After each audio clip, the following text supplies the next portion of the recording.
A gente vai receber o professor Henrique Ortega, eu vou rapidamente apresentá-lo, ok?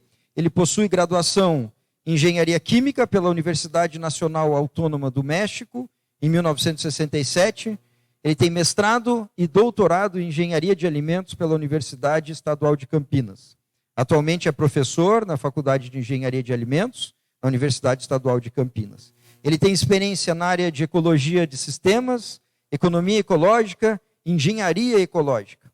Ele realiza pesquisa em análise energética de sistemas agrícolas e agroindustriais, diagnósticos de bacias hidrográficas, modelagem de sistemas hídricos e terrestres, desenvolvimento de software para certificação de sistemas rurais, medição da sustentabilidade na produção de alimentos, estudo de eco-unidades, que são sistemas integrados de produção de alimentos, energia e serviços ambientais.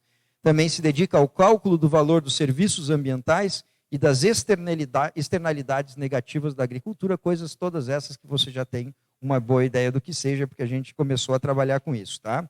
O destaque principal que a gente gostaria de dar do trabalho do professor Ortega, durante toda a sua vida, é o foco na interdisciplinaridade. Na interdisciplinaridade, como vocês vão ver pela fala dele, tá? O grupo dele, lá na Unicamp hoje, trabalha com o que ele chama de sócio-eco-economia. Tá? Sócio-eco-economia, em alusão ao social, ao ecológico e à economia. Também vale lembrar que o professor Ortega trabalhou bastante tempo com o professor Howard Theodore Odum, tá? Que é talvez o principal criador, um dos pais, digamos assim, da economia ecológica, que criou esse conceito de síntese energética que a gente vai trabalhar. Ok? E atualmente, né, o professor Ortega ele é, sem dúvida, considerado o principal pesquisador na área de síntese energética no nosso país. Eu estava contando para ele, né, eu gosto muito do professor Odum, ou Odum, né, e estava pesquisando a biografia dele nesses últimos dias, e lá a biografia do professor Odum reconhece o professor Ortega como um dos seus principais seguidores aqui no mundo como um todo, tá? Principalmente na América Latina. Então, professor Ortega, é uma satisfação muito grande ter o senhor aqui com a gente. Muito obrigado, tá bom? Fique à vontade. Eu também estou muito contente de retornar a Pirassununga, né? Eu estive aqui 30 anos atrás, com um grupo de professores interessados em desenvolver um sistema integrado de produção agrícola, pecuária e florestal, tomando como base as ideias de Ignacy Sachs, um dos criadores da Eco 92. Hoje, a pedido do professor Augusto, eu vou falar sobre economia ecológica e síntese energética.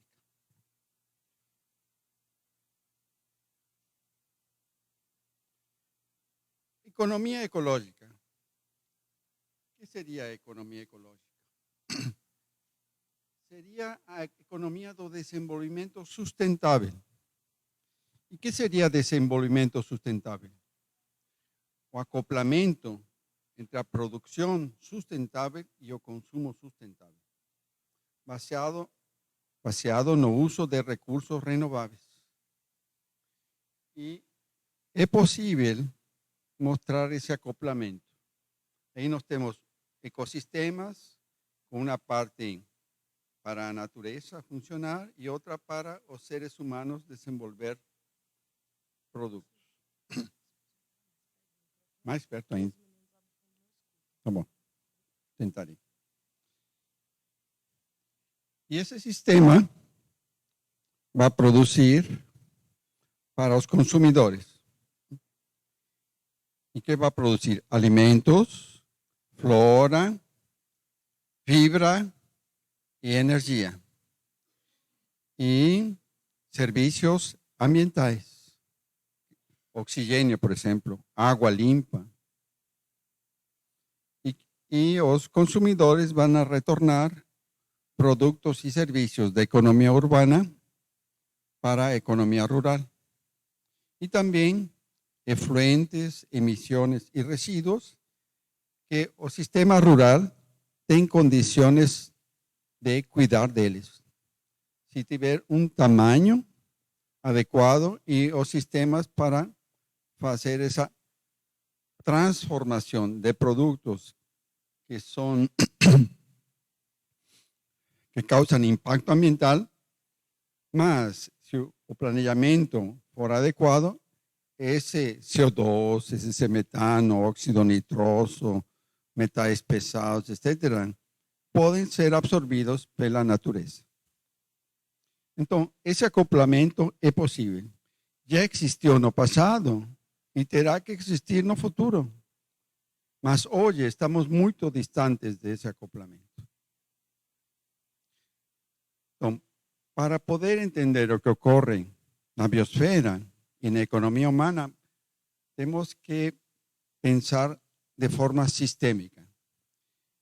Quais seriam os princípios, as políticas e as estratégias da economia ecológica?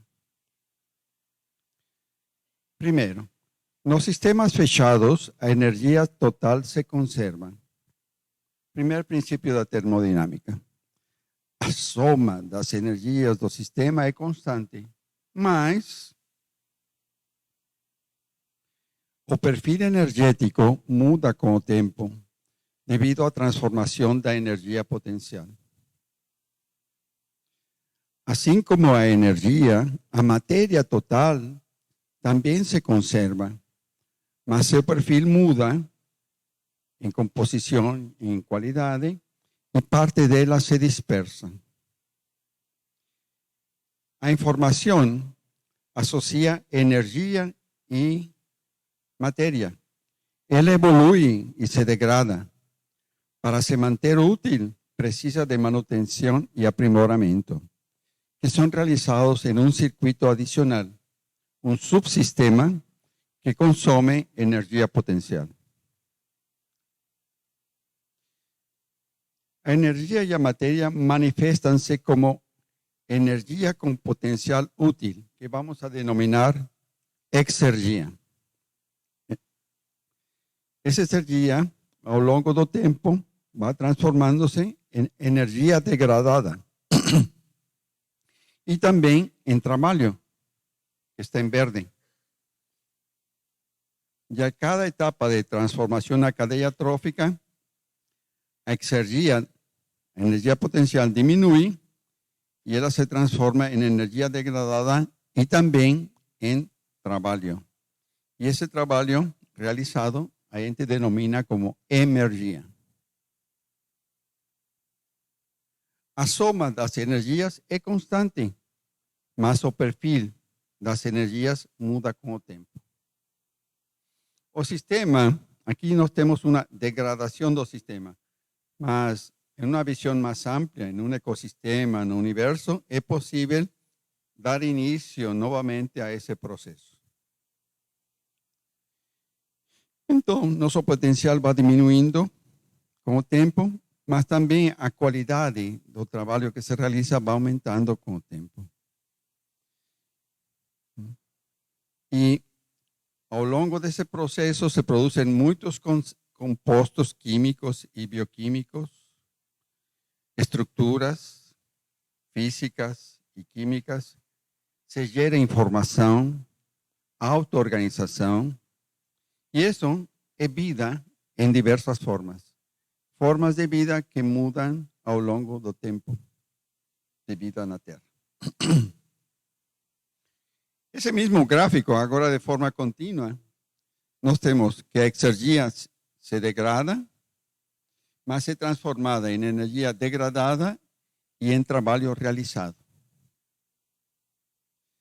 Na biosfera existem forças construtivas que criam acúmulos de riqueza e forças destrutivas, que podem ser abióticas ou bióticas, que os consumem ou simplesmente acabam com eles. A construção de acúmulos pode levar meses, décadas, séculos, milhares, milhões, bilhões de anos. São a riqueza da Terra. Então, o tempo dedicado pela biosfera à produção de um recurso indica o valor que esse recurso tem para a biosfera. As forças destrutivas podem causar extinções. Eu vou colocar este símbolo para extinción, para convertir una riqueza útil en energía degradada. E tem havido muitas extinções ao longo da história da Terra. E nós estamos hoje no meio da sexta extinção. Praticamente 50% das espécies que havia antes da presença do homem na Terra foram extintas pelo próprio homem. E isso configura, para os especialistas, a sexta extinção em massa. E a questão é que se a gente destrui a nossa base de consumo de matéria e energia, também está destruindo o futuro para a humanidade. Esse é o maior problema, o maior desafio que nossa geração tem. O cosmos é composto de inúmeros sistemas muito diversos que podem realizar vários trabalhos. Podem simplesmente dispersar energia interna, como o Sol, que dá vida à biosfera. Ou pode haver sistemas que recebem e conduzem energia, simplesmente conduzem a energia. Outros acumulam e transformam energia. E depois combinações mais complexas. Então, os sistemas evoluem e podem transformar em energia, criar acúmulos, produtos químicos, biomassa, informação e organização, cultura, e criar laços de retroalimentação. Isto que é característico dos sistemas complexos, que não são lineares. As unidades sistémicas podem acoplar-se em redes que combinam cadeias em série e em paralelo. Os sistemas complexos crescem e decrescem, pulsam com diversas frequências. O aproveitamento da energia disponível em uma área ocorre da seguinte maneira. Temos as fontes renováveis externas ao sistema. Essa energia e esses recursos materiais são aproveitados pelas plantas e algas que produzem biomassa. E essa biomassa é aproveitada pelos consumidores primários. E os consumidores primários geram biomassa para sustentar os consumidores secundários. E depois surgem os consumidores terciários. Todos eles, as plantas e os consumidores, geram resíduos. Esses resíduos ainda têm um potencial energético e de materiais úteis que vai para os resíduos. E esses resíduos são transformados pelos decompositores, que é um tipo de consumidor, e produz a biomassa dos decompositores e devolve os nutrientes à base de sustentação de materiais desse ecossistema. Então, é um sistema que tem um ciclo de produção.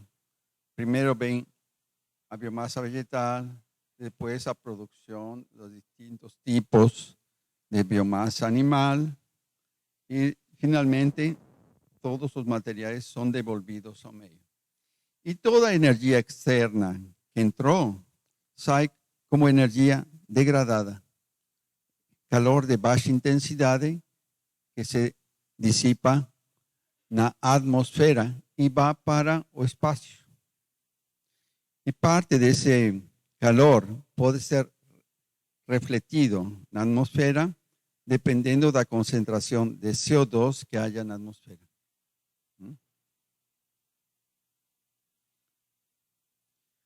A transformação da energia disponível, exergia, produz exergia diferente, o trabalho do sistema, e dissipa energia, calor, de baixa intensidade. No cosmos, a energia inicial de alta intensidade produziu recursos, energias, materiais e informação.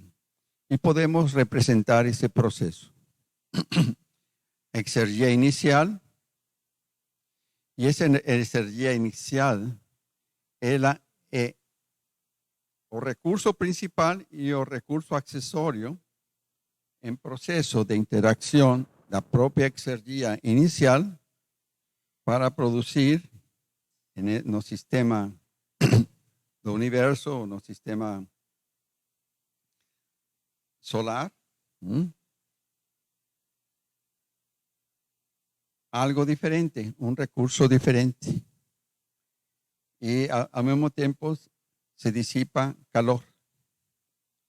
Y ese recurso diferente después va a participar del proceso de interacción con la energía inicial. Y con ese nuevo ingrediente, el proceso de interacción muda y produce productos diferentes, nuevos recursos. Y esos nuevos recursos van a interagir en ese sistema de transformación de exergia inicial, más también las exergias que son producidas durante ese proceso. Y así por diante. Aquí tenemos una representación del sistema de evolución do universo, ou do nosso planeta, ou de uma espécie. A evolução resulta das variações que ocorrem nas interações onde participam os recursos obtidos ao longo do tempo. Então, esta é uma equação importantíssima da termodinâmica que diz energia potencial vai permitir producir un recurso diferente, que a gente denomina trabajo, y calor, E igual a W más Q, ¿cierto? Los libros de termodinámica. Cada recurso exige exergia para ser producido y puede realizar funciones ecosistémicas diferentes.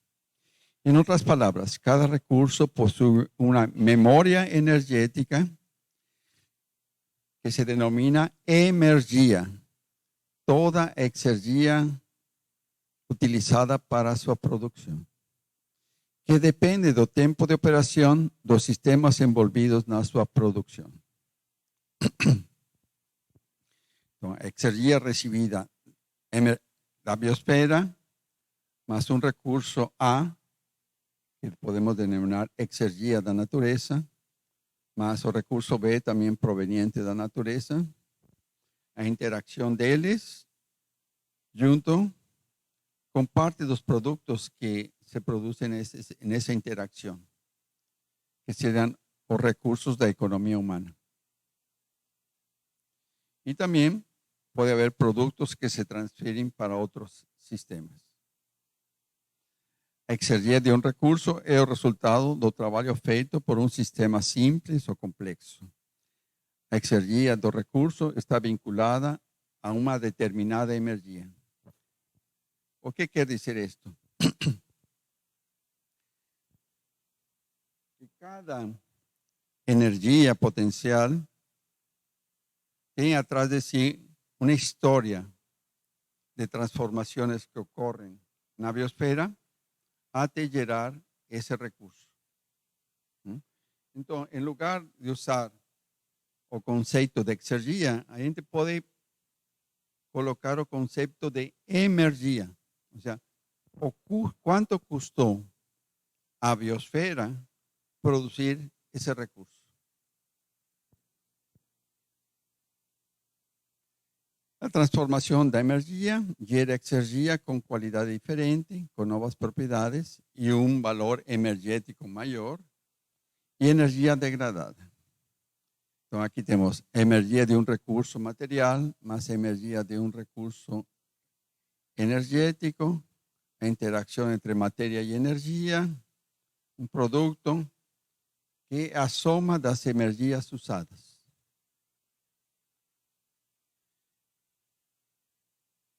Então, o produto de um sistema, denominado trabalho, integra a energia potencial usada e recebe o nome de energia, embodied energy ou energy memory.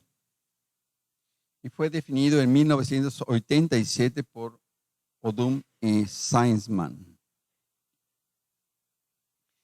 Cada um desses recursos tem uma transformidade diferente, ou seja, uma intensidade energética ou um custo energético diferente. E pode analisar-se um sistema, um subsistema, conhecendo toda a energia que utiliza para produzir uma certa quantidade de recursos.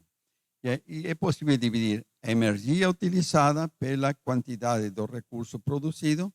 E com isso temos uma característica muito importante do sistema, que é a transformidade. E tendo a transformidade de muitos recursos que existem na natureza, a gente multiplica esses recursos em termos de energia potencial ou de exergia, vezes a transformidade, para convertir esse fluxo em energia. Essa energia, geralmente, se considera que é energia solar. Eu não vou falar deste detalhe, né? Mas é necessário ter uma energia como base para todos estes cálculos. E até agora se utiliza a energia solar. Então, existem outras energias que entram na biosfera, mas existen cálculos detalhados para colocar essas outras exergias em termos de energia, que se soman a energia solar para compor o orçamento de energia potencial que a biosfera utiliza todo dia, todo ano, né, para fazer as transformações que levam à produção de acúmulos e dos fluxos biogeoquímicos.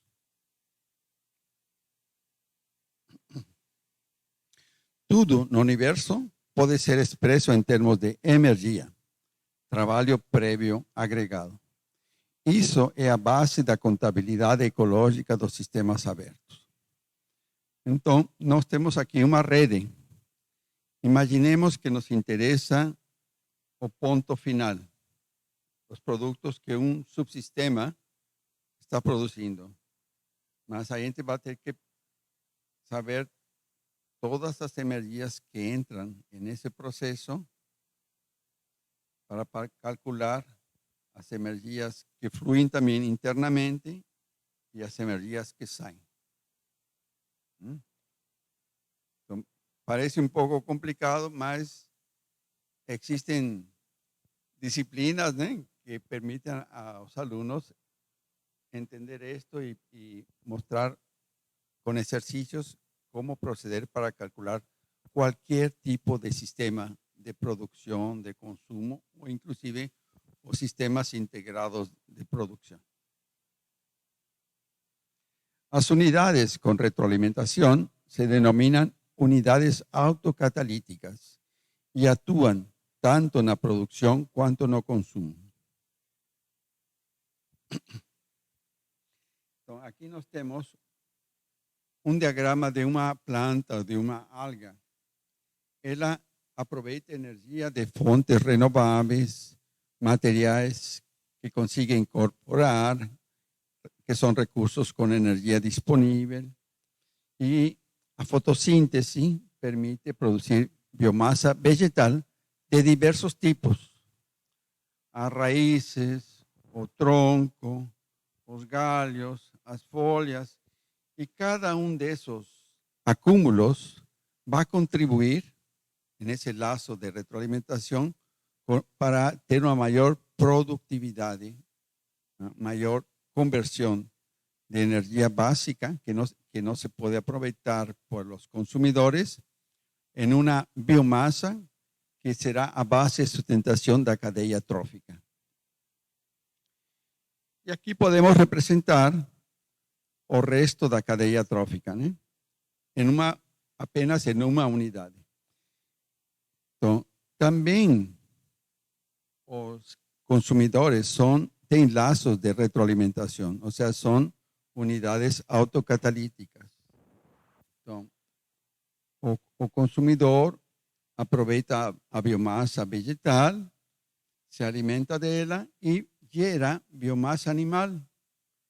E a biomassa animal são os diversos órgãos dos animais, certo? Tecido ósseo, a pele, os músculos, os órgãos internos, o cérebro, né? E todos esses órgãos vão a dar sua contribuição para que esse sistema evolua e consiga aproveitar a riqueza que está em torno dele, certo? Mas esse organismo pode aproveitar, ou esse conjunto de organismos pode aproveitar a riqueza em forma exagerada, né? Eliminando os outros organismos, ou pode fazer em sistemas equilibrados, em um acoplamento sustentável com a produção dos recursos básicos da natureza. Então, o intercâmbio ocorre com energia útil e laços de controle, também de baixo para cima e também de cima para baixo. E de cima para baixo, além do laço de controle, nós temos reciclagem de nutrientes. As unidades autocatalíticas capturam mais energia potencial que utilizam para crescer, multiplicar-se, interagir e evoluir. As unidades autocatalíticas interagem para transformar a energia potencial disponível para criar estruturas jerárquicas, cadeias tróficas ou redes de transformação de energia potencial. Então, nós temos aqui a representação, o diagrama de uma cadeia trófica. Na base, nós temos os organismos que fazem fotossíntese, que usam energia renovável, recursos materiais renováveis e geram uma biomassa. E essa biomassa alimenta os consumidores primários, secundários, terciários, quaternários. No oceano há mais elementos na cadeia trófica. E quando se incorpora o petróleo, essa cadeia trófica na parte humana se amplia, tem mais etapas até aproveitar toda a energia potencial disponível. As redes concentram energia, materiais e informação para usar e depois dispersar. As redes tróficas maximizam a captura e o uso de energia para o conjunto das unidades autocatalíticas que se associam em uma rede. Então, aqui temos indivíduos, né? Indivíduos associados e, finalmente, uma rede. Então, a rede consegue um maior benefício para os elementos que a compõem.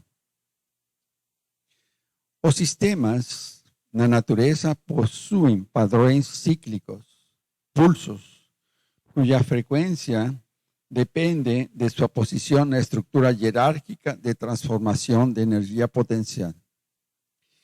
Então, aqui colocamos neste slide 3 tipos de organismos, ou de sistemas. Um que vibra todo dia, né? Captando energia solar e sendo consumido. Por exemplo, uma lagoa. Então, o ciclo é diário. E a energia com que ele trabalha é pequena, né? Depois temos os animais que integram energias de várias fontes, né? Os elementos intermediários da cadeia trófica, e o pulso deles é maior. Aí podemos pensar em uma vaca, ¿cierto? Un elefante que tiene un tiempo de vida mayor o ciclo de él es mayor.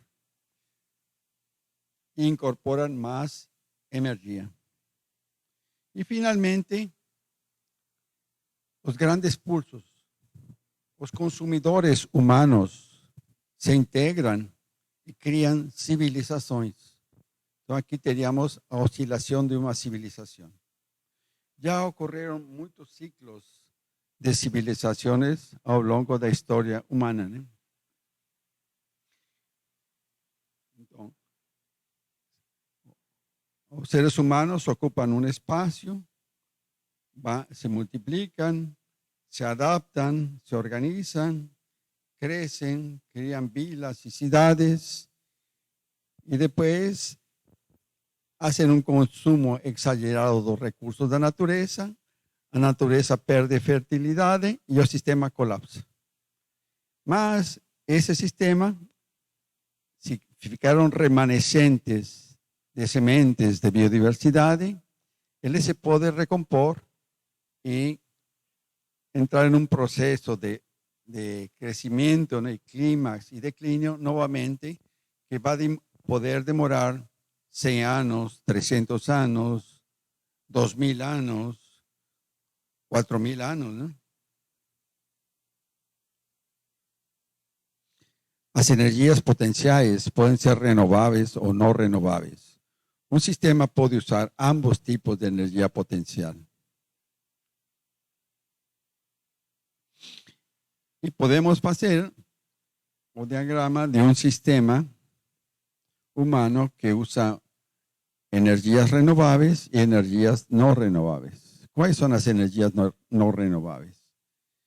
Energía fósil, petróleo, carbón, gas, minerales, cuya extracción depende del uso de energía fósil, y también los recursos de la naturaleza que son extraídos de forma predatoria y que la naturaleza deja de producir estos recursos.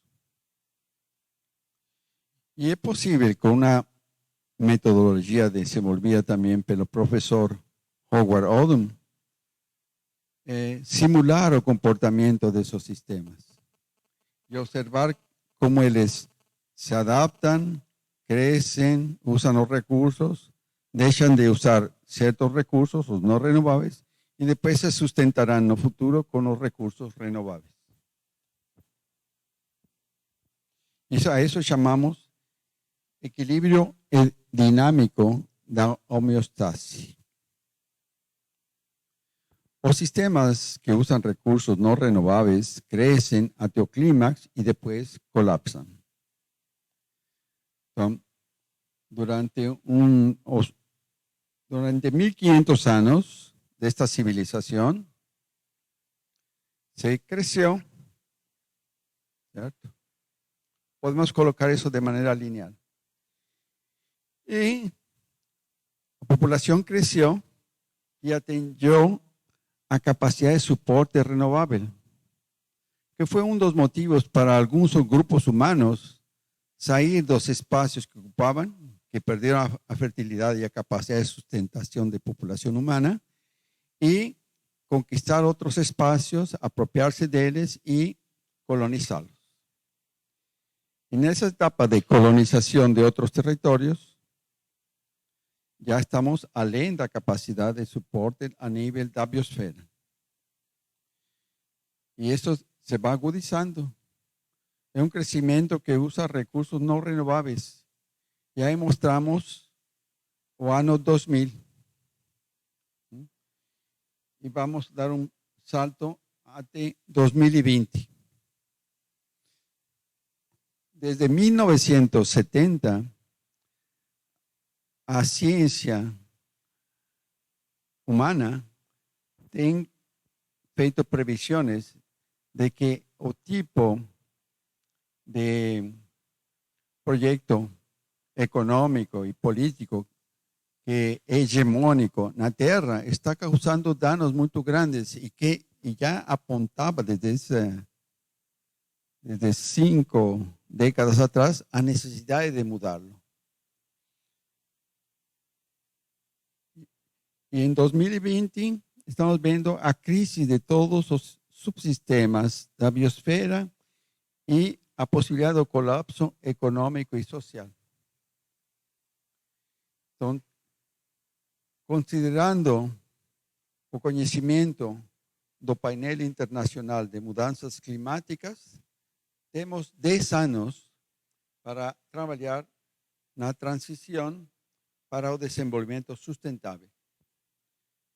E nesse processo a gente tem que imaginar outros sistemas de produção e consumo e começar a desenvolver ações de recuperação dos ecossistemas e a estabelecer outros tipos de interações com os ecossistemas e com os outros grupos humanos.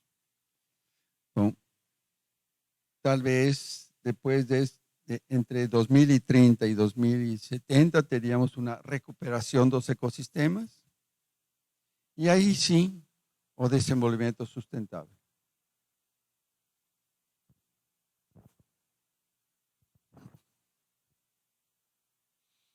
No caso da humanidade, que usa todos os recursos disponíveis na biosfera, produzidos em um período de tempo muito grande, né, de milhões e bilhões de anos, períodos de tempo que a gente não consegue imaginar, que produziram os acúmulos que hoje estamos utilizando. O crescimento pode levar o tempo de uma civilização, de vários milênios, mas depois vai decrescer muito, porque já não é apenas uma civilização entre outras, sino é a civilização global. Então teríamos uma simulação deste tipo. Nós temos os ciclos dos sistemas renováveis e o macrociclo do sistema que usa recursos não renováveis. E finalmente, a etapa de restauração do ecossistema com baixa intensidade energética e uma reestruturação dos sistemas humanos,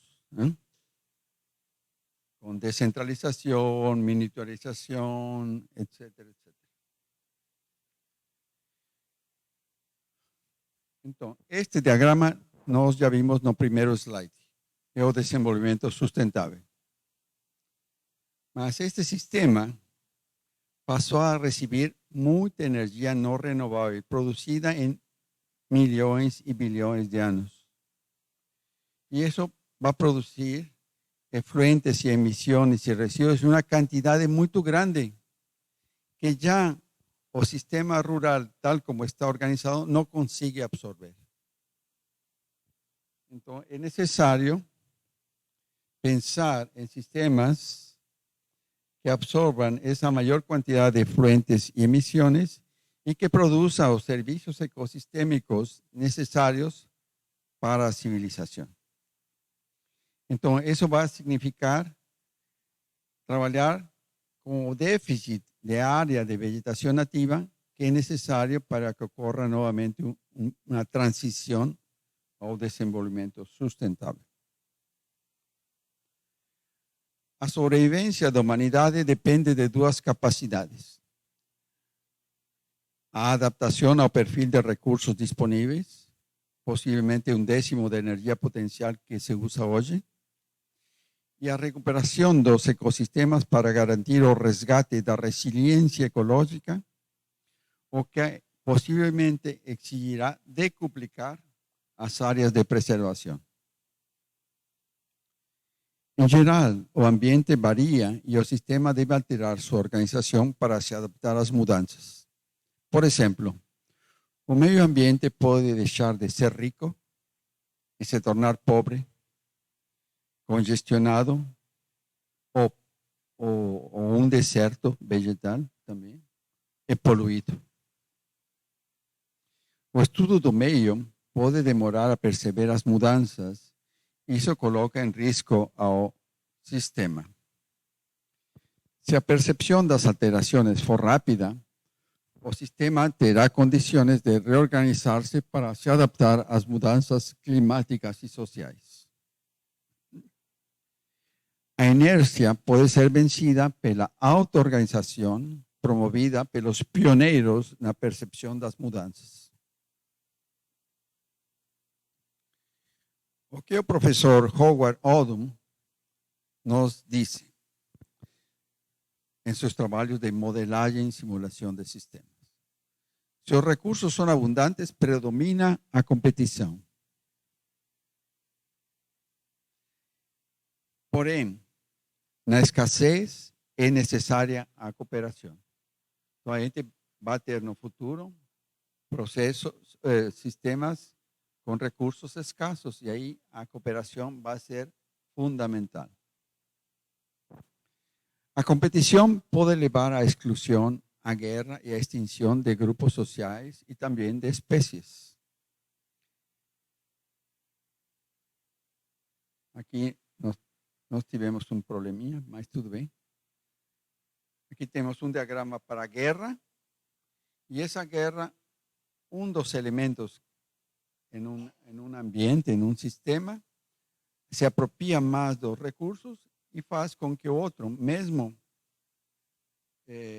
sem combater, sem guerra, fique sem acesso aos recursos e desapareça.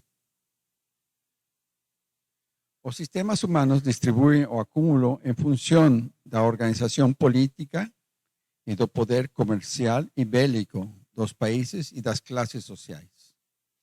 Então, o diagrama mostra um sistema em que se acopla o sistema rural e o sistema urbano. E tem um mercado das coisas que intercambiam, mas o poder da cidade é maior que o poder do meio rural. Então, o poder da cidade faz com que o preço dos produtos do meio rural seja o mínimo possível. E isso vai empobrecer ao campo. E o meio urbano se apropria de recursos minerais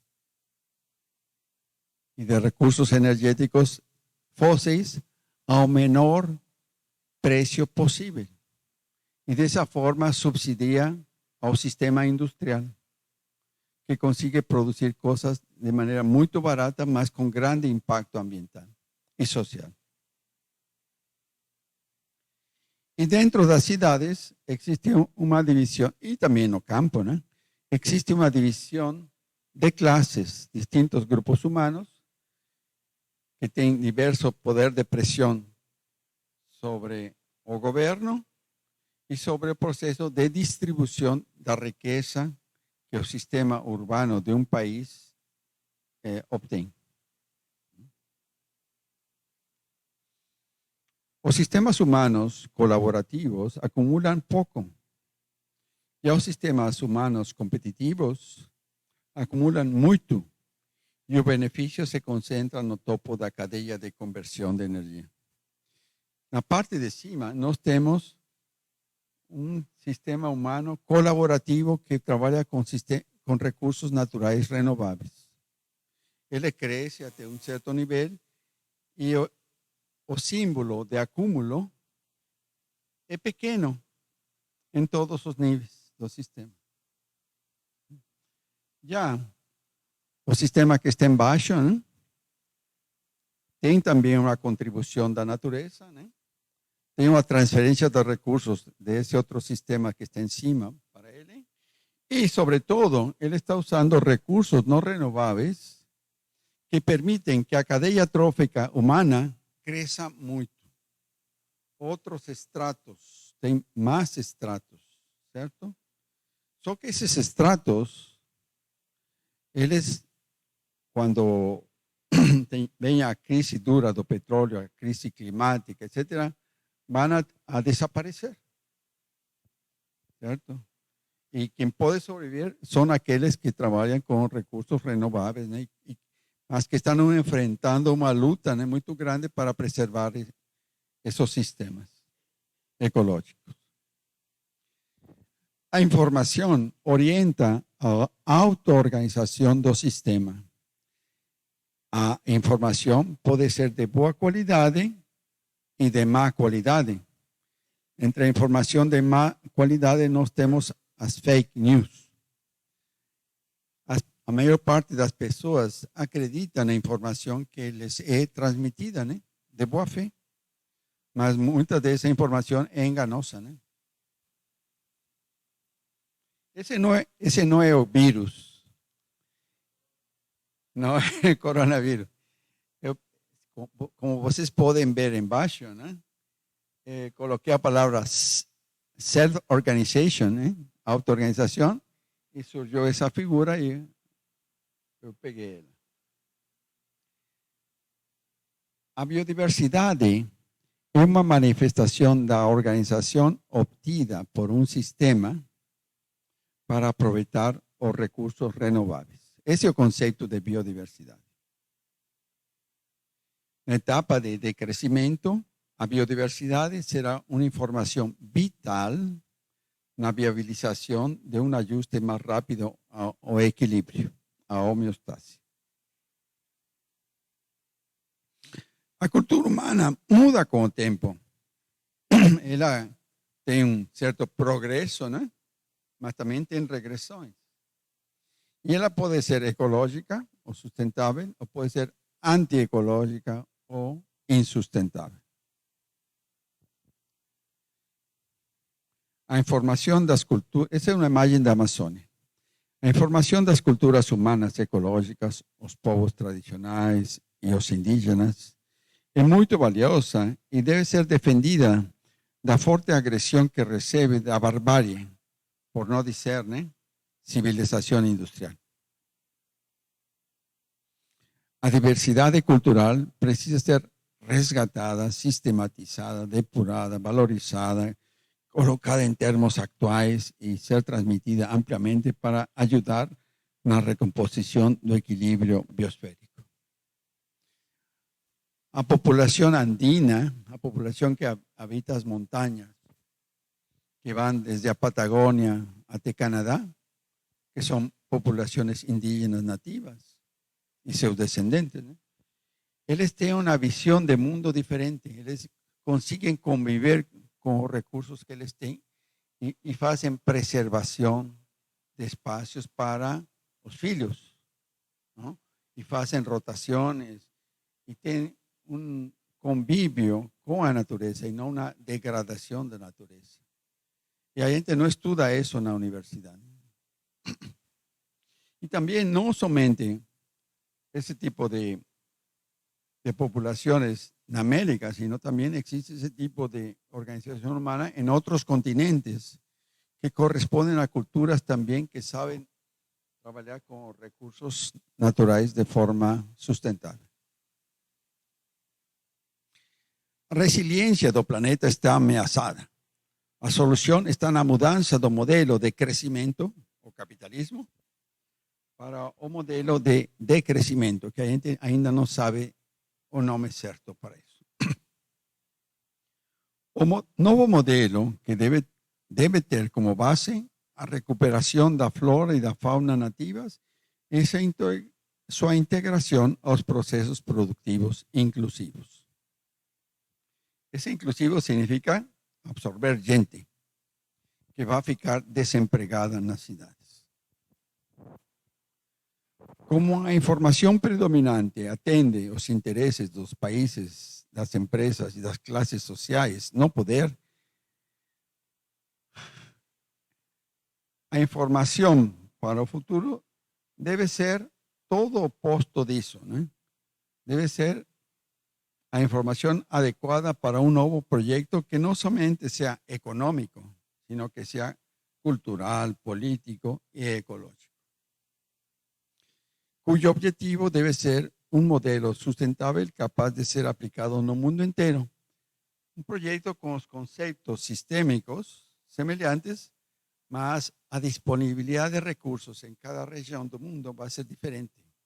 Então, o padrão, o estilo de vida em cada região do mundo, no modelo sustentável, vai ser diferente. Devem estar, perdão.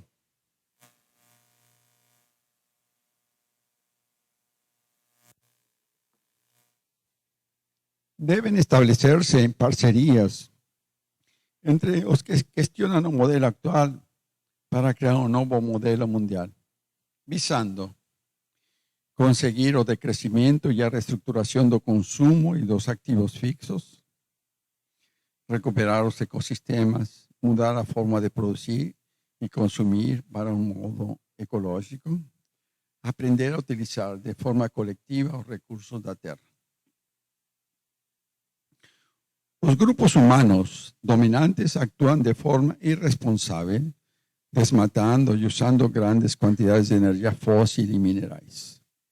Isso coloca de volta na atmosfera o carbono que foi sequestrado durante centenas de milhões de anos pelos ecossistemas da Terra, para criar as condições ideais para o desenvolvimento da biodiversidade actual e o aumento dos materiais que fluem nos ciclos biogeoquímicos. O impacto dos gases de efeito estufa está gerando condições dramáticas para a vida da humanidade. Temos que actuar. A questão que fica para resolver: como criar um novo modelo mundial a partir dos trabalhos de comunidades locais e sectores da sociedade abertos a uma economia ecológica, sistêmica, crítica, solidária, né? Então, temos que começar a formar grupos de trabalho transdisciplinares e incluintes para fazer análise crítica da situação global, pensar em estratégias e articulações e desenvolver algumas ações específicas. Em função dos acordos que os diversos grupos possam ir tendo, visando colocar a opção do crescimento ecológico para todas as pessoas e lugares do planeta. Essa foi uma apresentação que eu preparei para uma palestra TED. Não sei se vocês conhecem as palestras TED, na Vila Madalena, em São Paulo, em 2011. Então, naquela época havia optimismo, né? Havia outro ambiente. Mas a situação mudou. Passaram-se 8 anos e muitas coisas mudaram. As manifestações populares de 2013 em várias capitais, a partir do movimento pelo passe livre, criaram uma grande agitação no país. Houve resistência nas câmaras aos ajustes propostos pelo Executivo para atender às demandas desses movimentos. Grande uso das redes sociais para enviar fake news, para criar ideias falsas nas pessoas. Uma eleição apertada em 2014 que foi questionada por os perdedores, né? E em 2016, uma manobra golpista teve sucesso e levou à implantação de 2 governos posteriores que estão mudando a Constituição em benefício de interesses injustos, tanto externos quanto internos, que diminuem os direitos sociais, por exemplo, a saúde, a educação, a aposentadoria, né? E a proteção do ambiente e dos grupos vulneráveis. A destrucción, todo eso creó a destrucción do ambiente democrático que es necesario para el análisis de los problemas políticos, económicos, sociales y ambientales. Las perspectivas para el futuro no son boas. A gravedad de la situación exige amplio esclarecimiento, innovación y movilización. ¿Cuáles son los principales problemas? A perda da biodiversidade ao ponto de configurar uma extensão em massa de espécies que poderá afetar a espécie humana, porque nós fazemos parte da teia de espécies que existem na superfície terrestre.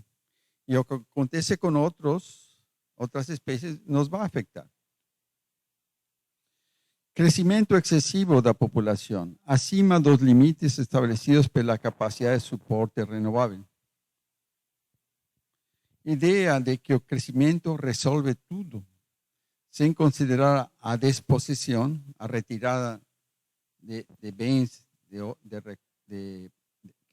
aos quais a população tinha acesso, né?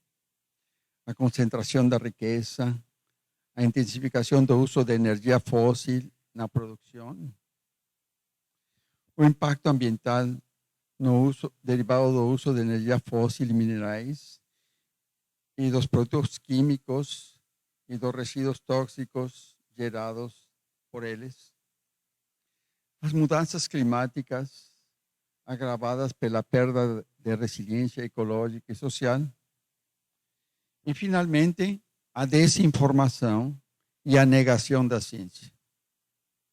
A gente pode criticar a ciência, mas não pode negá-la.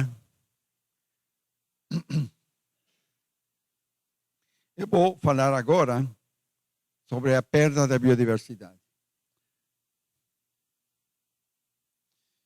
Este é um diagrama da Enciclopédia Britânica sobre o número de espécies marinas que já houve na Terra nas diversas eras biológicas.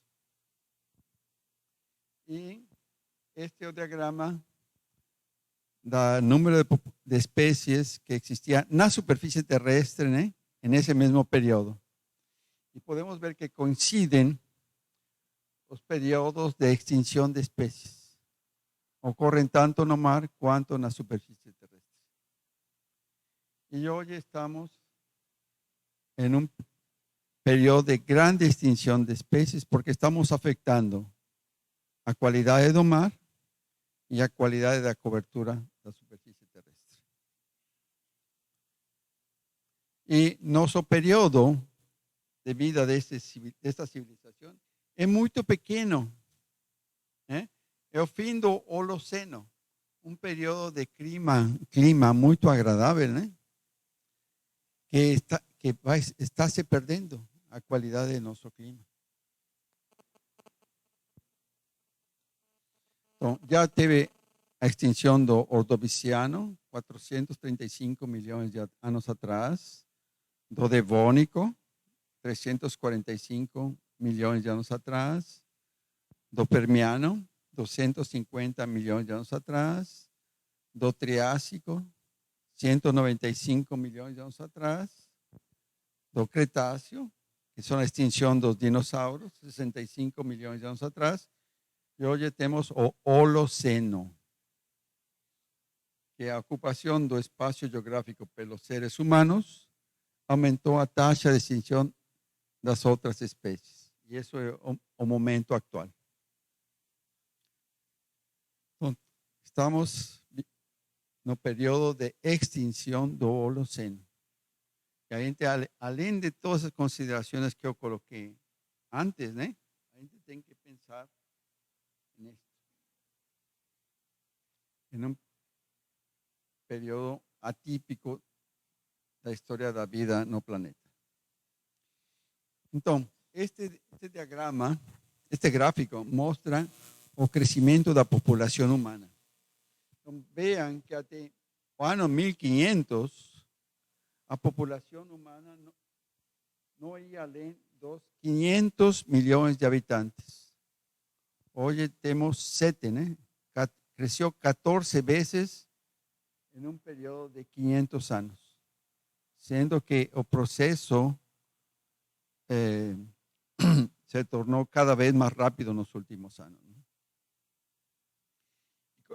Como pontos fundamentais dessa história de crescimento, temos o descobrimento da América, o período colonial, a Revolução Industrial e a Revolução Médica e a Revolução Agrícola. Todo isso motivou o crescimento da população.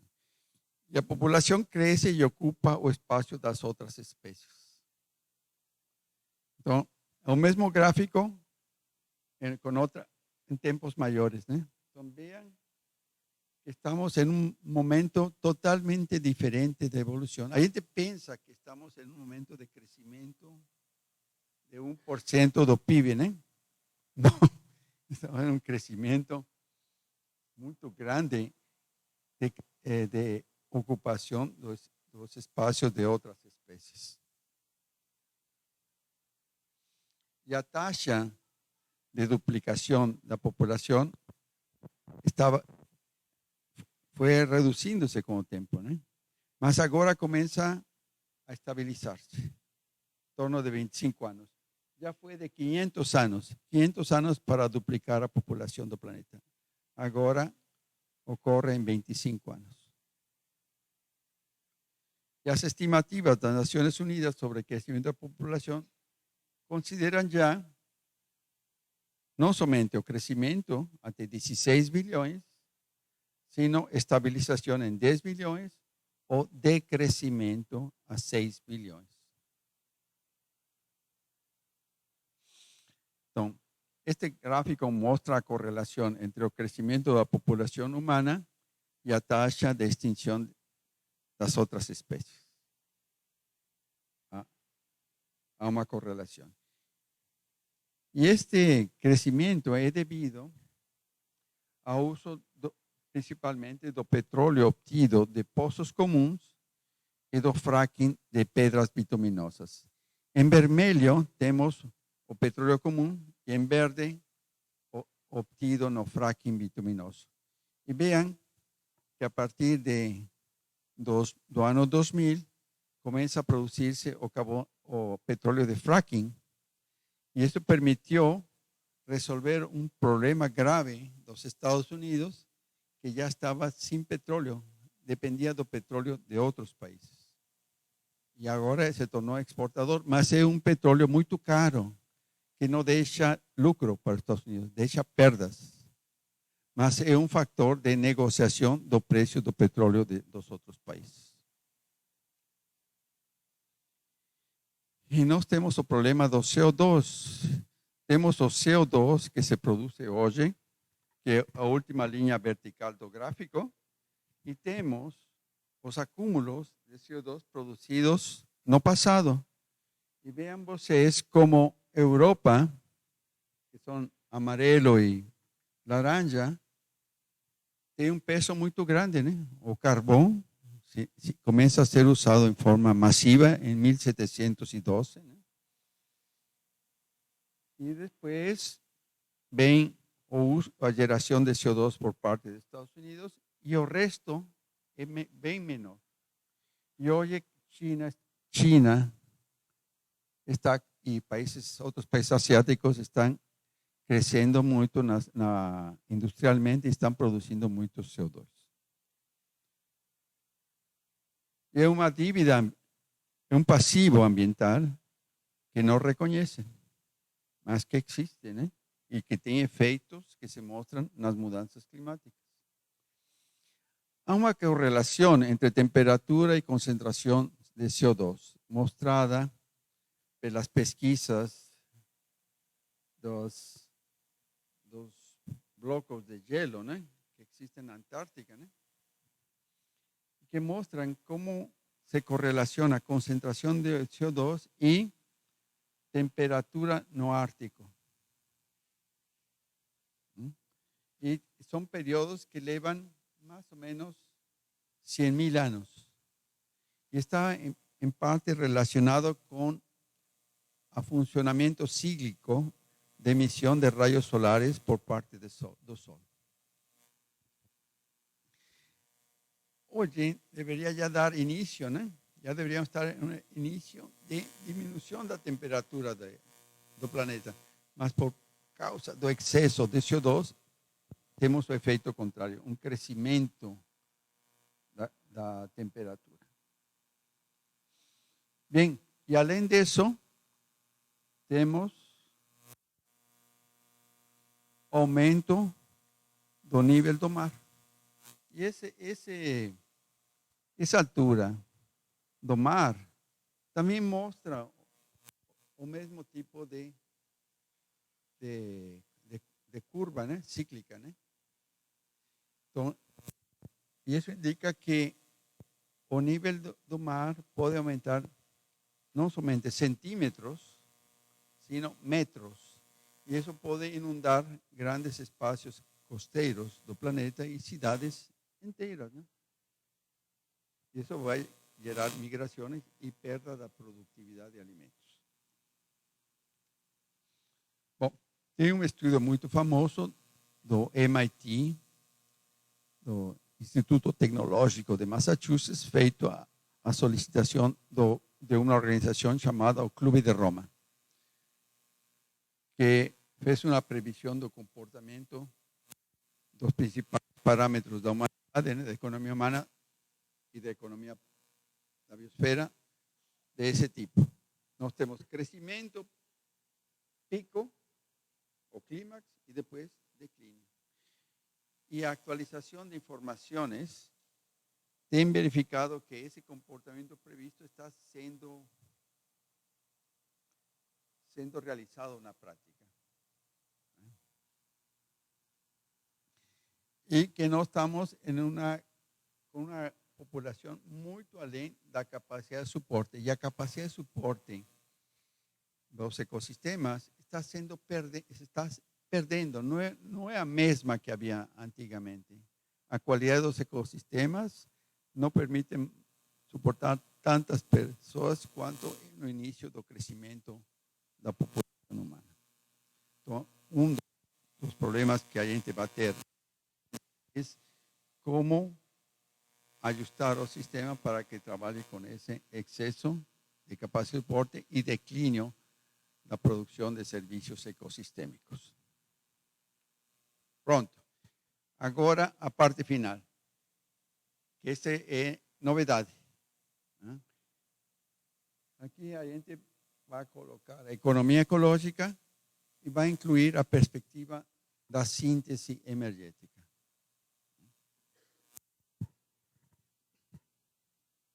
A gente pode usar uma câmera fotográfica para analisar o que está ocorrendo em um momento, né? Mas também podemos ter uma câmera de vídeo para ver como o sistema evolui continuamente, né? E a intenção é essa, mostrar a evolução dos ecossistemas. A economia ecológica muda com o tempo. A gente está acostumado a uma economia ecológica industrial, mas não, a gente tem que sair desse enfoque para um enfoque maior. E começaremos com a visão atual e terminaremos com uma perspectiva geral. Então, um economista, quando analisa um sistema produtivo urbano o agrícola, sendo que o agrícola se torna cada vez mais industrial, analisa o seguinte, pensa assim: a produtividade desse espaço vai depender dos recursos do governo para criar a infraestrutura, dos investimentos do sector privado para modificar o ecossistema, da ciência e tecnologia que vão dar suporte a essa modificação, a mão de obra que será necessária para tocar a produção e da energia fóssil e dos minerais e dos bens industriais necessários para realizar essa produção. Certo? E isso vai exigir também, isso vai gerar produção e um retorno econômico, monetário, né? E esse retorno monetário se vai distribuir entre esses 4 agentes, mas de forma desigual. Então, mas os economistas não pensam muito na contribuição da natureza e como essa contribuição está variando com o tempo, a contribuição das bacias e de outros espaços da biosfera para a produção desse sistema, em que é necessário que parte da biomassa produzida seja utilizada pela fauna local para produzir serviços ecossistêmicos, para consumo humano, que nem todas as pessoas estão integradas no sistema industrial. Existem pessoas que trabalham com sistemas precapitalistas que também têm direito a viver, né? E que têm um comportamento mais ecológico que a civilização industrial. E, finalmente, a biomassa, que vai para as atividades urbano-industriais baseadas no uso de energias fósseis. E isso vai produzir muitos resíduos, muitas emissões, muitas efluentes, né? Que podem ser jogados no mar. Agora, é óbvio que isso se percebe pelo plástico que está nos mares, né? Pela quantidade de sargaço daquelas plantas, né? Que estão no mar, que crescem com excesso de minerais, né? E que se desplazam pelo mundo, se deslocam pelo mundo. Emissões gasosas problemáticas e efluentes tóxicos. Y eso tiene que ser absorbido. Esas externalidades negativas tienen que ser trabajadas. Van a tener un custo y ese custo es áreas de mata nativa y de suelo orgánico para secuestrar CO2 y otros gases de efecto estufa y metales pesados. Ese es un tipo de ingeniería y economía ecológica. Fechar o ciclo. Con este esquema, podemos pensar en nuevas prioridades na gestión, na educación, na pesquisa y na extensión para mudar o sistema productivo actual. Mas, antes de que existisse este sistema, había otros. Entonces vamos a hacer una regresión. Vamos a ver cómo funcionaban los ecosistemas inicialmente, ¿no? Parte de este diagrama ya fue visto en los slides anteriores, ¿no? A energía potencial y los materiales básicos son en y después en biomasa animal. Até que toda energía potencial es consumida. Y toda esa energía potencial también es dispersada y con ayuda de los decompositores va para minerais que fican dentro del sistema y también para recursos inmovilizados. Como este diagrama es un diagrama también para los ecosistemas do pasado remoto, los ecosistemas do pasado remoto da Terra, eles sequestraram carbono. Sequestraram carbono en forma de petróleo, de gas, de turfa, ¿no? De metano y CO2 en corpos de agua congelada, no solo, nos cumes das montañas, ¿no? Nos clatratos no mar, no solo, no propio solo, ¿no? Y la civilización actual está colocando todo ese carbono secuestrado de volta para la atmósfera. Y eso coloca o risco, ¿no? De que nuestro clima volte a las condiciones de otras eras geológicas, ¿no? Que eran mucho más quentes, ácidas y anaeróbicas. Y que no tenían todo el tipo de fauna con que nos estamos acostumbrados.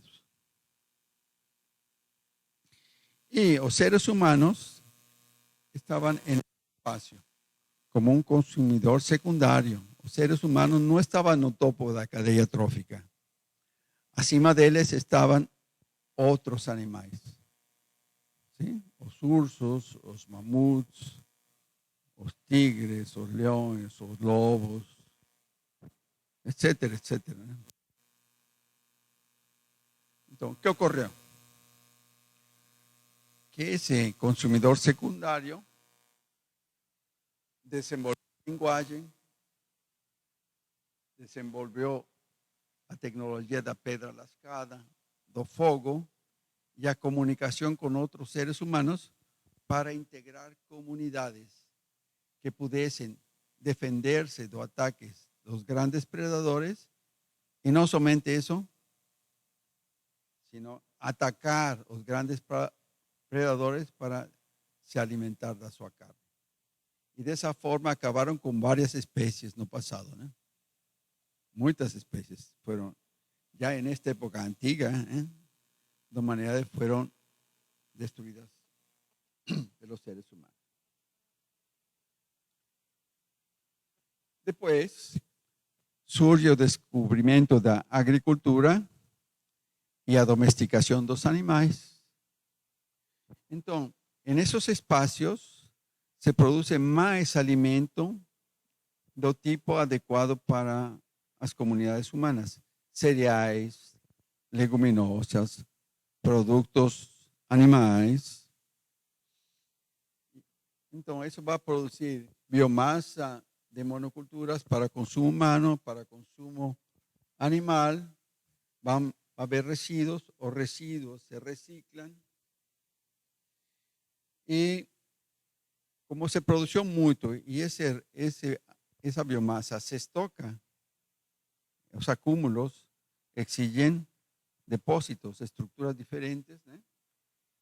E podem ser transferidas à população local quando for conveniente. E a população local já não precisa sair e fazer o rodízio do caçador-coletor, sino que fica assentada em um lugar. E tem tempo livre para inovações, ações diversas, né? Gerar infraestrutura, organização, cultura, intercambiar recursos com outros assentamentos, né? Desenvolver meios de troca. E uma coisa que não coloquei aqui, não me deu tempo, é que quando se cria um acúmulo, esse acúmulo pode ser roubado, né? Asaltado por outras comunidades. E esta comunidade pode também desenvolver a tecnologia para asaltar os acúmulos de outros assentamentos.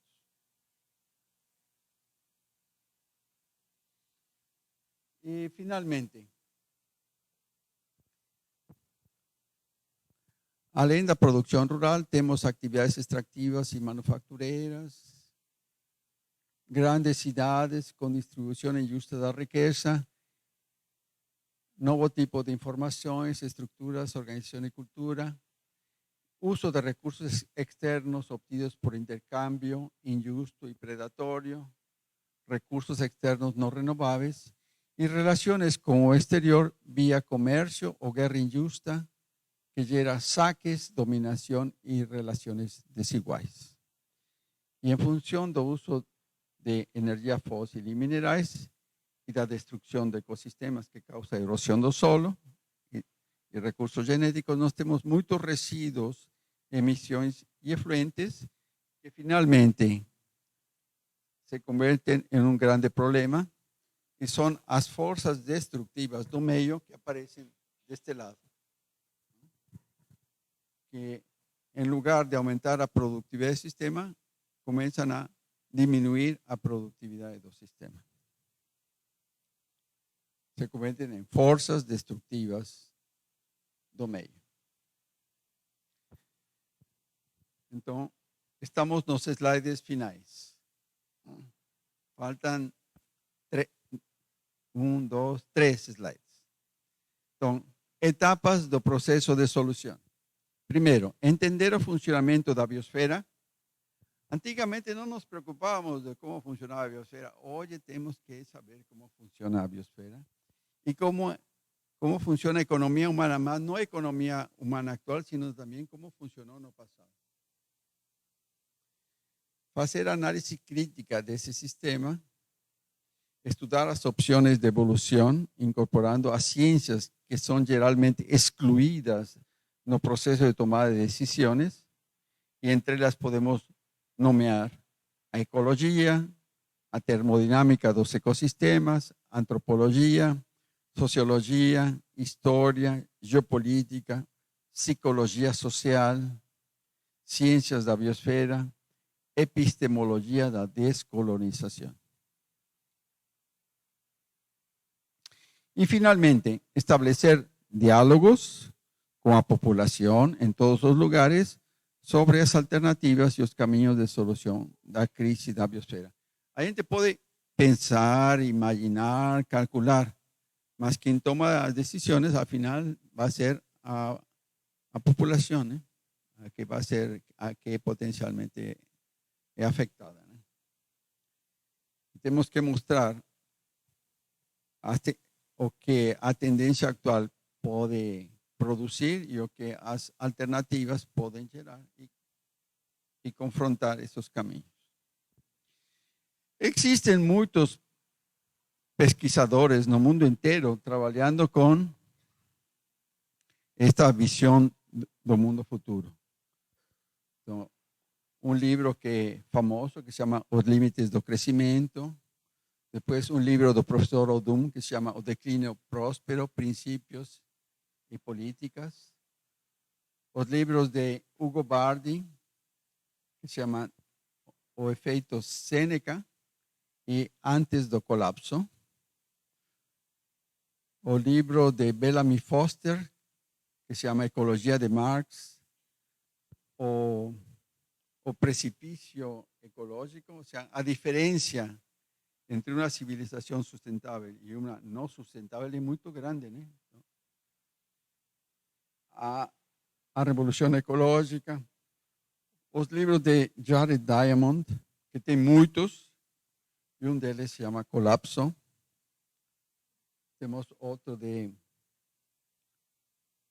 otros más, As 5 Etapas do Colapso, Confrontar o Colapso das Sociedades Complexas, Efervescência, O Fim do Crescimento, A Festa Terminou, Depois do Estresse e as leituras, a guia de recomendações para a etapa após o uso do carbono sequestrado.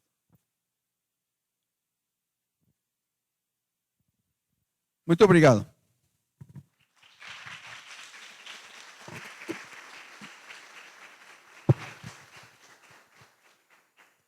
Muito obrigado, professor Henrique Ortega, pela sua apresentação, certo? A gente tem um tempo ainda para perguntas, tá? Ficou um pouco tarde, mas eu gostaria de abrir, tá? Para que vocês pudessem fazer questões, perguntas, colocações. Que bom que você está aqui, Cris, porque eu sabia que você ia fazer uma pergunta, certo? Mas tem que ser objetivo, hein? Não pode dar mais uma palestra.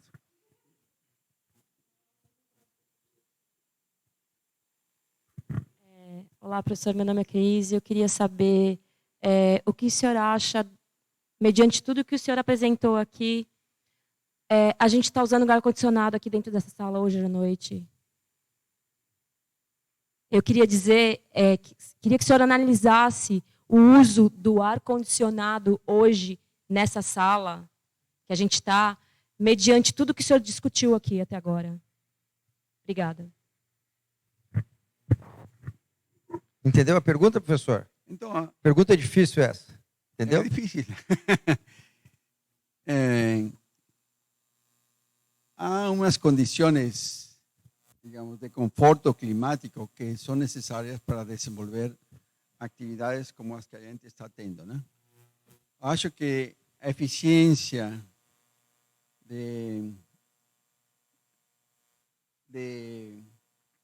no processo de entendimento das questões que foram colocadas seria menor se a sala estivesse muito quente ou muito fria, né, em excesso.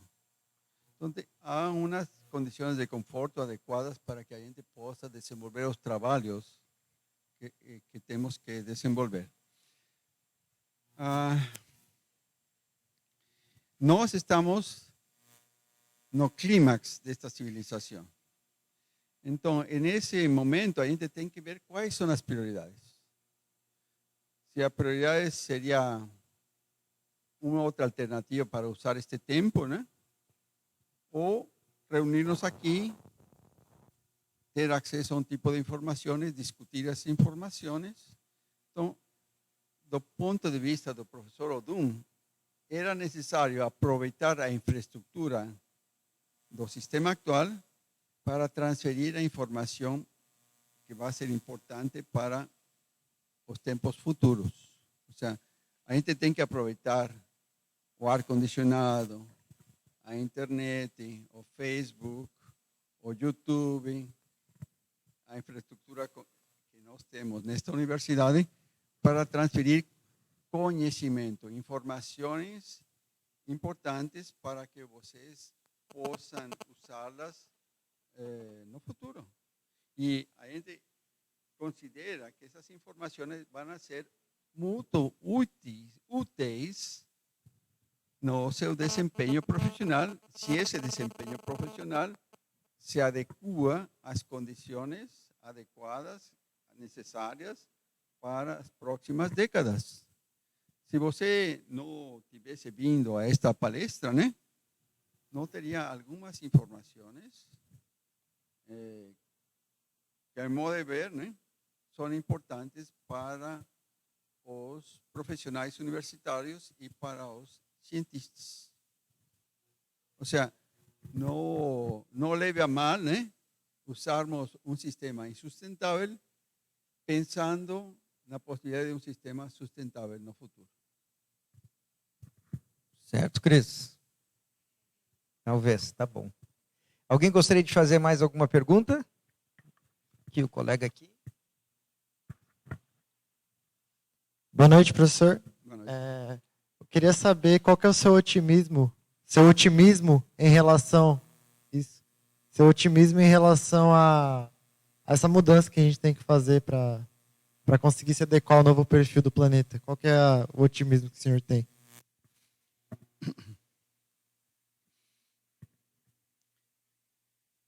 É um otimismo consciente. Ou seja, é um otimismo que considera que a população vai se auto-organizar para sair desse sistema e mudar, evoluir para outro sistema. Ou seja, o otimismo se baseia na capacidade de auto-organização, certo? Da população humana para enfrentar os desafios a que ela está sendo sometida, né? Mas a gente, nossa posição é ajudar a esclarecer a população de quais são os desafios e também como enfrentar esses desafios. Ou seja, e fora isso, eu acho que nós temos conhecimentos obtidos a partir da ciência atual que podem ser úteis para o futuro. Muitos desses conhecimentos que nós temos hoje são conhecimentos horríveis, terríveis, destrutivos, mas também existem conhecimentos científicos que podem ser úteis nesse processo de transformação. Sendo que o processo de transformação é maior do que nós, certo? Ou seja,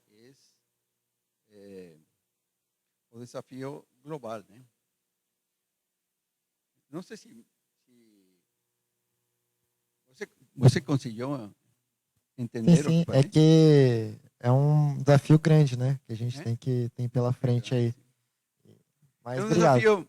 O maior desafio que a humanidade já teve. Certo? Agora, na Unicamp, nós contamos com um professor do Instituto de Filosofia e Ciências Humanas, que a partir do ano 2000 se dedicou a estudar as mudanças climáticas. E a vida dele mudou, certo? E escreveu um livro que se chama O Capitalismo e o Colapso do Ambiente. E esse livro já está na 3ª edição, cada edição atualizada, diferente. E agora está sendo publicada em inglês. E quando começamos a interagir com ele era pessimista. E hoje já não é tão pessimista. As pessoas mudam. Quando tem conhecimento, primeiro tem uma visão pessimista, depois tem uma visão mais adequada, né? E acho que essa visão mais adequada se consigue pelo próprio estudo, pelo conhecimento e também pela interação com outras pessoas. E a gente vê que a gente depende também das outras pessoas. Não é apenas o que a gente estuda e propõe, sino também de que como as outras pessoas estudam, interpretam e propõem suas coisas e como interagir com essas outras pessoas. E agora ele está um pouco mais otimista. Então, as pessoas mudam. Agora, muitas vezes as pessoas negam. A primeira atitude é negacionista, né? Ou imobilista. Depois desse estágio, a gente começa a aceitar a situação e a adequar-se a novas circunstâncias e a interagir. Interagir com outras pessoas é difícil. A gente está acostumado ao individualismo, né? Então, o trabalho coletivo é uma coisa que a gente não estuda e quando pratica faz de maneira muitas vezes errônea, né? Então, é questão também de testar, provar, se ver que a coisa funciona, continuar, se não, ter uma atitude construtiva, né? E crítica para chegar a ser propositiva e chegar a transformar o nosso meio. Mas não individualmente, coletivamente. Obrigado. Ok, professor, se eu puder aproveitar parte da sua fala, né? Eu acho que, por exemplo, trabalhar com educação já é alguém que tenta ser um pouco mais otimista, né, professor, como o senhor falou. Então, acho que trabalhar com educação, enfim, trabalhar com jovens como eles, né, me parece que é uma estratégia para a gente, pelo menos, gerar um pensamento mais reflexivo, mais crítico sobre isso tudo, né? Então, é claro, o cenário ele não é positivo, mas, como o senhor falou, a gente tem como acreditar em algumas coisas, mesmo porque se a gente não acreditar em nada, né, já era tudo, né? Tudo vai colapsar de qualquer forma. Então, acho que essa utopia de acreditar que se pode fazer algo diferente, que é o que, de alguma forma, nos move, né? Pelo menos a mim, como professor, isso é uma coisa importante, né? Ok? Então, mais uma pergunta. A gente tem espaço para uma pergunta, Letícia, e aí a gente vai ter que encerrar devido ao adiantado do horário, tá, pessoal? Oi, professor, tudo bem? Oi. Meu nome é Letícia. Eu gostaria de fazer uma pergunta bem específica, na realidade, eu não sei se o senhor vai responder, o senhor com certeza consegue. É sobre valor econômico. Eu trabalhei com isso durante a graduação, no meu TCC, e eu fiz uma pesquisa de valor econômico, onde envolvia a interação entre pescadores recreativos e ecossistema manguezal. E eu captei várias informações socioeconômicas, percepções ambientais, dentre outras. As pessoas, os pescadores, esses agentes, eles mediciam as percepções deles e eram visíveis que eles sabiam a importância desse ecossistema para a atividade que eles estavam desenvolvendo ali e também para o bem-estar da população e de todas as populações humanas. Porém, quando eu fiz as análises, o meu valor de uso final ele só foi em função de variáveis socioeconômicas.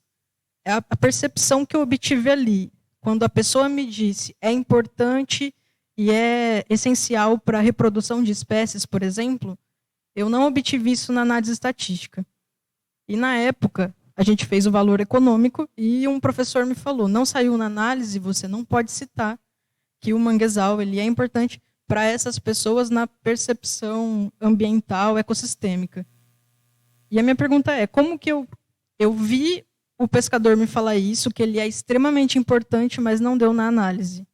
eu esqueço isso, ou eu faço algo complementar. Porque ele sabe da percepção, teoricamente, mas não saiu na análise. Então, ponto 3 está aqui. É importante. O ponto 3, eu acho que ajuda a responder a sua questão. Nós temos a teoria econômica clássica, que não é uma ciência verdadeira. ¿Eh? O se tornou uma ciência que não é verdadeira. É uma ciência que busca estimular a expansão da economia central sobre economias periféricas, e que desconsidera os outros sistemas de produção, a não ser o sistema industrial capitalista. Todos os outros não têm valor. E ele vai negar, essa ciência vai negar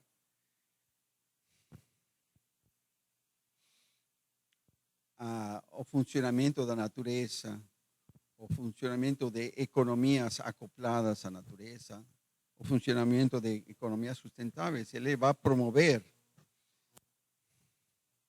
essa ciência vai promover o uso de energia fóssil, o uso de minerais, que vão transferir muita energia ao sistema para modificar o ecossistema, para extrair mais recursos, além da capacidade de suporte sustentável do sistema. Ele vai destruir o sistema, certo?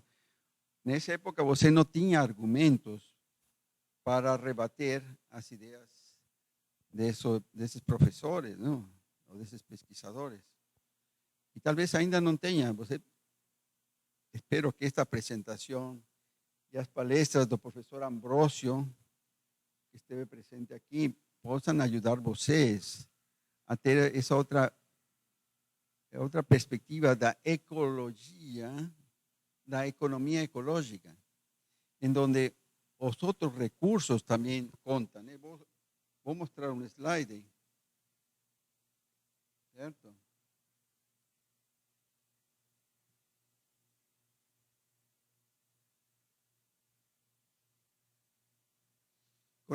Com a visão de economia tradicional, só participam estes fluxos que estão aqui em cima. E a produção, e o que se produz. O resto não conta, mas eles estão esquecendo de todas as contribuições da natureza, de outros ecossistemas.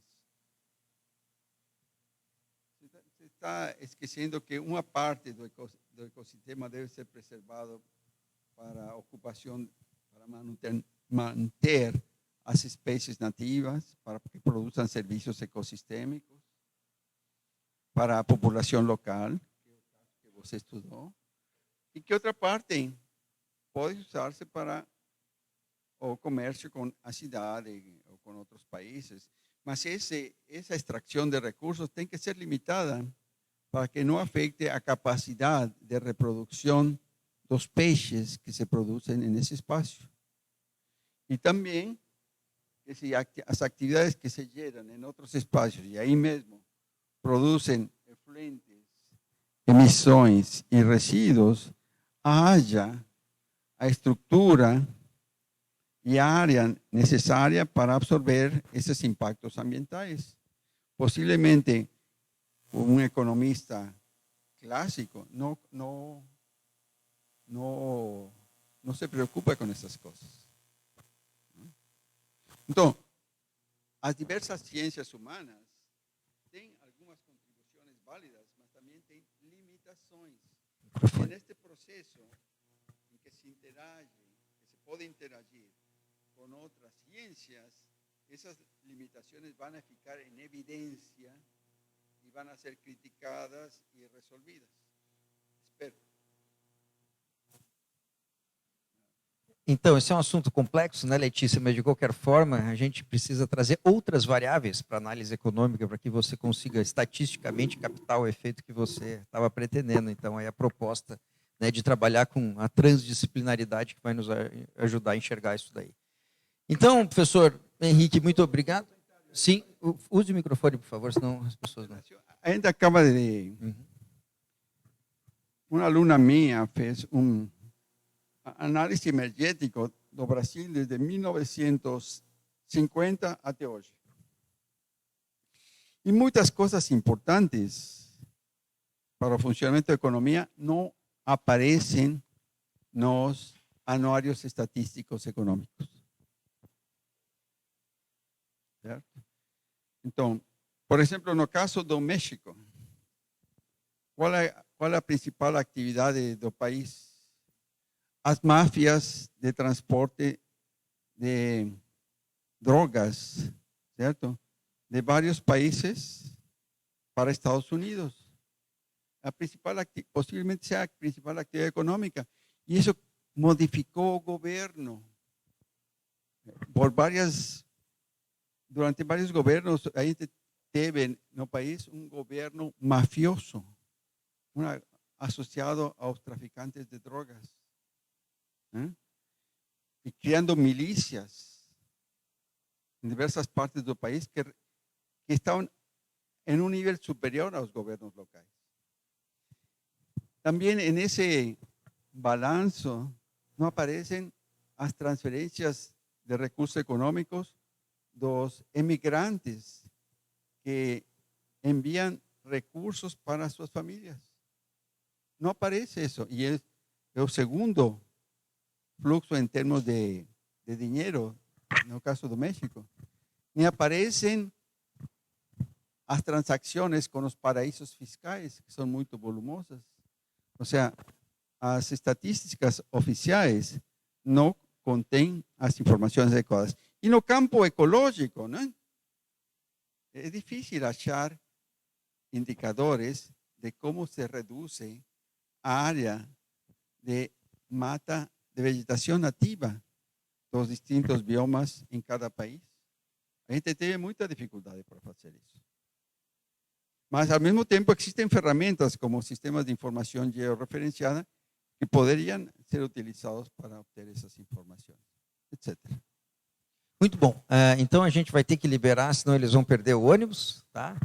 Então, pessoal, muito obrigado pela presença de vocês. Professor Ortega, muitíssimo obrigado por senhor ter vindo aqui falar conosco. É uma enorme privilégio para a gente ter o senhor aqui. Pessoal, muito obrigado pelo tempo, pela noite de vocês, tá? Espero que tenha sido proveitosa a nossa noite.